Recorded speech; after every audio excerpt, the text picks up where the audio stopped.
ओम शांति। 26/1/21 की साकार वाणी। बाबा बोले, मीठे बच्चे, ब्रह्मा बाबा और शिव बाबा का रथ है।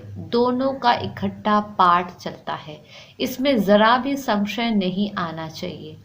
प्रश्न, मनुष्य दुखों से छूटने के लिए कौन सी युक्ति रचते हैं जिसको महापाप कहा जाता है? उत्तर, मनुष्य जब दुखी होते हैं तो स्वयं को मारने के, खत्म करने की उनके उपाय रचते हैं।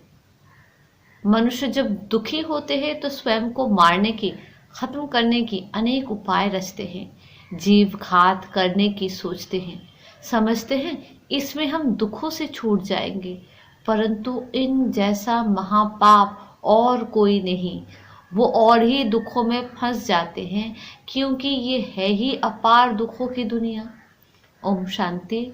बच्चों से बाप पूछते हैं, आत्माओं से परमात्मा पूछते हैं, ये तो जानते हो हम परमपिता परमात्मा के सामने बैठे हैं, उनको अपना रथ तो है नहीं, ये तो निश्चय है ना।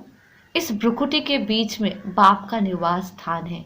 बाप खुद कहते हैं, मैं इनकी भ्रुकुटी के बीच में बैठता हूँ, इनका शरीर लोन पर लेता हूँ। आत्मा भ्रुकुटी के बीच है तो बाप भी वही बैठते हैं ना। आत्मा भ्रुकुटी के बीच है तो बाप भी वही बैठते हैं। ब्रह्मा है तो शिव बाबा भी है, ब्रह्मा नहीं हो तो शिव बाबा बोलेंगे कैसे? ऊपर में शिव बाबा को तो सदैव याद करते आए। अब तुम बच्चों को पता है हम बाप के पास यहाँ बैठे हैं, ऐसे नहीं कि शिव बाबा ऊपर में है, उनकी प्रतिमा यहाँ पूजी जाती है। ये बातें बहुत समझने की है। तुम तो जानते हो बाप ज्ञान का सागर है। ज्ञान कहाँ से सुनाते हैं? क्या ऊपर से सुनाते हैं? यहाँ नीचे आया है, ब्रह्मा तन से सुनाते हैं।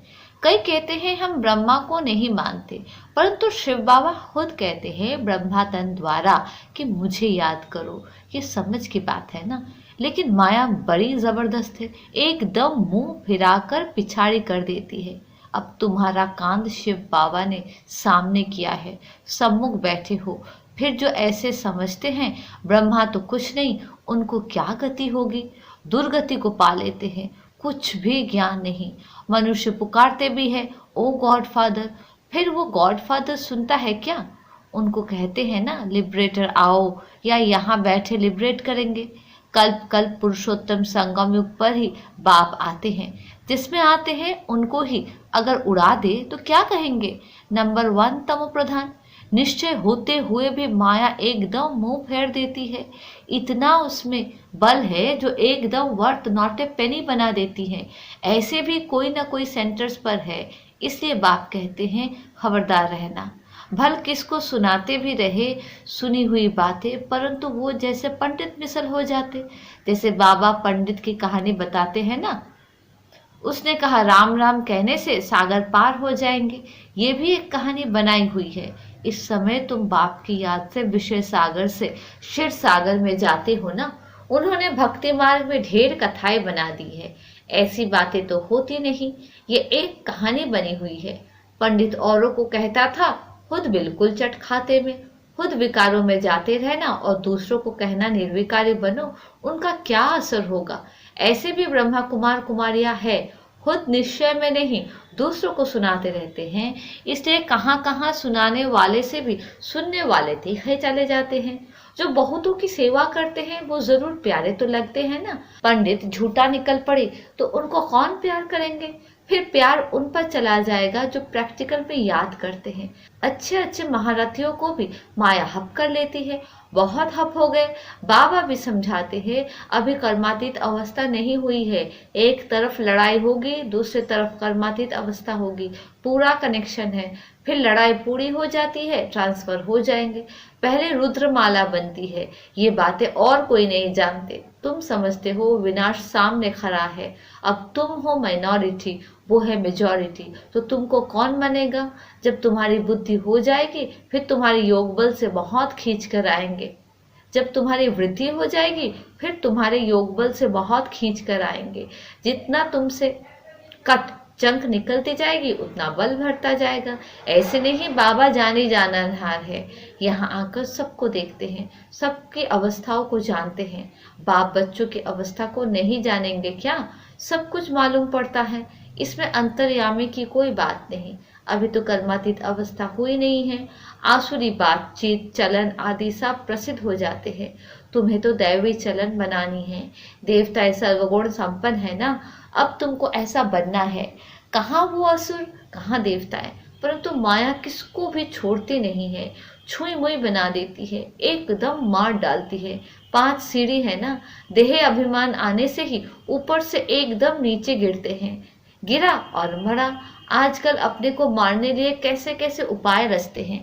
21 मार से कूदते हैं तो एकदम खत्म हो जाए।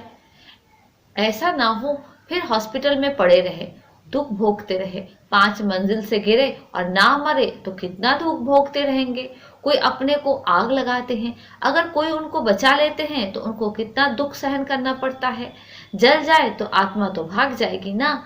इसलिए जीव घात करते हैं, शरीर को खत्म कर देते हैं। समझते हैं शरीर छोड़ने से दुख उसे छूट जाएंगे, परंतु ये भी महापाप है और भी अधिक दुख भोगने पड़ते हैं, क्योंकि ये है ही अपार दुखों की दुनिया।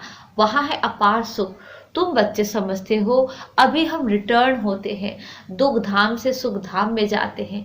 अब बाप जो सुख धाम का मालिक बनाते हैं उनको याद करना है। इन द्वारा बाप समझाते हैं। चित्र भी है ना, ब्रह्मा द्वारा स्वर्ग की स्थापना। तुम कहते हो बाबा हम अनेक बार आपसे स्वर्ग का वर्षा लेने आए हैं। बाप भी संगम पर ही आते हैं जबकि दुनिया को बदलना है। तो बाप कहते हैं मैं आया हूँ तुम बच्चों को दुख से छुड़ाकर सुख की पावन दुनिया में ले जाने। बुलाते भी है हे पतित पावन। ये थोड़ी समझते हैं कि हम महाकाल को बुलाते हैं कि हमको इस शीशी दुनिया से घर ले चलो। जरूर बाबा आएंगे, हम मरेंगे तब तो पीस होगी ना। शांति शांति करते रहते हैं। शांति तो है परम धाम में, परंतु इस दुनिया में शांति कैसे हो जब तक इतने ढेर मनुष्य हैं। सतयुग में सुख शांति थी, अभी कलयुग में अनेक धर्म है। वो जब खत्म हो तब एक धर्म की स्थापना हो, तब तो सुख शांति हो ना। हाहाकार के बाद ही फिर जय जयकार होंगी। आगे चल देखना मौत का बाजार कितना गर्म होता है। विनाश जरूर होना है। एक धर्म की स्थापना बाप आकर कराते हैं, राजयोग भी सिखाते हैं। बाकी सब अनेक धर्म खलास हो जाएंगे। गीता में कुछ दिखाया नहीं है। 5 पांडव और कुत्ता हिमालय पर जल गए, फिर रिजल्ट क्या, प्रलय दिखा दी है। जलमय भल होती है परंतु सारी दुनिया जलमय हो नहीं सकती। भारत तो अविनाशी पवित्र खंड है, उसमें भी आबू सबसे पवित्र तीर्थ स्थान है जहाँ बाप आकर तुम बच्चों के द्वारा सर्व की सदगति करते हैं। दिलवारा मंदिर में कितना अच्छा यादगार है, कितना अर्थ सहित है, परंतु जिन्होंने बनाया है वो नहीं जानते हैं। फिर भी अच्छे समझो तो थे ना। द्वापर में जरूर अच्छे समझदार होंगे, कलयुग में होते हैं तमो प्रधान। द्वापर में फिर भी तमो बुद्धि होंगे। सब मंदिरों से ये ऊंच है जहां तुम बैठे हो। अभी तुम देखते रहेंगे विनाश में होलसेल मौत होगा, होलसेल महामारी, लड़ाई लगेगी, सब खत्म हो जाएंगे। बाकी एक खंड रहेगा। भारत बहुत छोटा होगा, बाकी सब खलास हो जाएंगे। स्वर्ग कितना छोटा होगा, अभी ये ज्ञान तुम्हारी बुद्धि में है। कोई को समझाने में भी देरी लगती है। यह है पुरुषोत्तम संगम युग। यहाँ कितने ढेर मनुष्य हैं और वहाँ कितने थोड़े मनुष्य होंगे, ये सब खत्म हो जाएंगे। वर्ल्ड की हिस्ट्री ज्योग्राफी रिपीट होगी शुरू से। जरूर स्वर्ग से रिपीट करेंगे, पिछाड़ी में तो नहीं आएंगे। ये ड्रामा का चक्र अनादि है जो फिरता ही रहता है। इस तरफ कलयुग, उस तरफ है सतयुग। हम संगम पर है, ये भी तुम समझते हो। बाप आते हैं, बाप को रथ तो जरूर चाहिए ना, तो बाप समझाते हैं अभी तुम घर जाते हो, फिर ये लक्ष्मी नारायण बनना है तो दैवी गुण भी धारण करने चाहिए। ये भी तुम बच्चों को समझाया जाता है। रावण राज्य और राम राज्य किसको कहा जाता है? पतित से पावन, फिर पावन से पतित कैसे बनते हैं, यह खेल का राज बाप बैठ समझाते हैं। बाप नॉलेजफुल बीज रूप है ना, चैतन्य है, वही आकर समझाते हैं। बाप ही कहेंगे सारे कल्प वृक्ष का राज समझा, इसमें क्या क्या होता है, तुमने इसमें कितना पाठ बजाया है। आधा कल्प है दैवी स्वराज्य, आधा कल्प है आसुरी राज्य। अच्छे अच्छे जो बच्चे हैं उन्हों को बुद्धि में नॉलेज रहती है। बाप आप समान बनाते हैं ना। टीचर्स में भी नंबरवार होते हैं। कई तो टीचर होकर भी फिर बिगड़ पड़ते हैं। बहुतों को सिखाकर फिर खुद खत्म हो गए। छोटे छोटे बच्चों में भिन्न भिन्न संस्कार वाले होते हैं। कोई तो देखो नंबर 1 शैतान, कोई फिर परिस्तान में जाने लायक, कई है जो ना ज्ञान उठाते ना अपनी चलन सुधार कई है जो ना ज्ञान उठाते ना अपनी चलन सुधारते, सबको दुखी देते रहते हैं। ये भी शास्त्रों में दिखाया है कि असुर आकर छिपाकर बैठते थे। असुर वर्ण कितनी तकलीफ देते हैं। ये तो सब होता रहता है। ऊंचते ऊंच बाप को ही स्वर्ग की स्थापना करने आना पड़ता है। माया भी बड़ी जबरदस्त है। दान देते हैं फिर भी माया बुद्धि फिरा देती है। आधा को जरूर माया खाएगी, तब तो कहते हैं माया बड़ी दुस्तर है। आधा कल्प माया राज्य करती है तो जरूर इतने पहलवान होगी ना। माया से हारने वाले की क्या हालत हो जाती है। अच्छा, मीठे मीठे सिकिले दे बच्चों प्रति माता पिता बाप दादा का याद प्यार और गुड मॉर्निंग। रूहानी बाप की रूहानी बच्चों को नमस्ते। हम रूहानी बच्चों की रूहानी बाप को नमस्ते नमस्ते नमस्ते। धारणा के लिए मुख्य सार, पहले पॉइंट, कभी भी छुई मुई नहीं बनना है। दैवी गुण धारण कर अपने चलन सुधारनी है। दूसरी पॉइंट, बाप का प्यार पाने के लिए सेवा करनी है, लेकिन जो दूसरों को सुनाते वो स्वयं धारण करना है। कर्मातीत अवस्था में जाने का पूरा पूरा पुरुषार्थ करना है। वरदान, मेहनत और महानता के साथ रूहानियत का अनुभव कराने वाले शक्तिशाली सेवाधारी भव। जो भी आत्माएं आपके संपर्क में आती है उन्हें रूहानी शक्ति का अनुभव कराओ। ऐसे स्थूल और सूक्ष्म स्टेज बनाओ जिससे आने वाली आत्माएं अपने स्वरूप का और रूहानियत का अनुभव करें। ऐसी शक्तिशाली सेवा करने के लिए सेवाधारी बच्चों को व्यर्थ संकल्प, व्यर्थ बोल, व्यर्थ कर्म की हलचल से परे एकाग्रता अर्थात रूहानियत में रहने का व्रत लेना पड़े। ऐसी व्रत से ज्ञान सूर्य का चमत्कार दिखला सकेंगे। स्लोगन, बाप और सर्व की दुआओं के विमान में उड़ने वाले ही उड़ता योगी है। अच्छा, ओम शांति।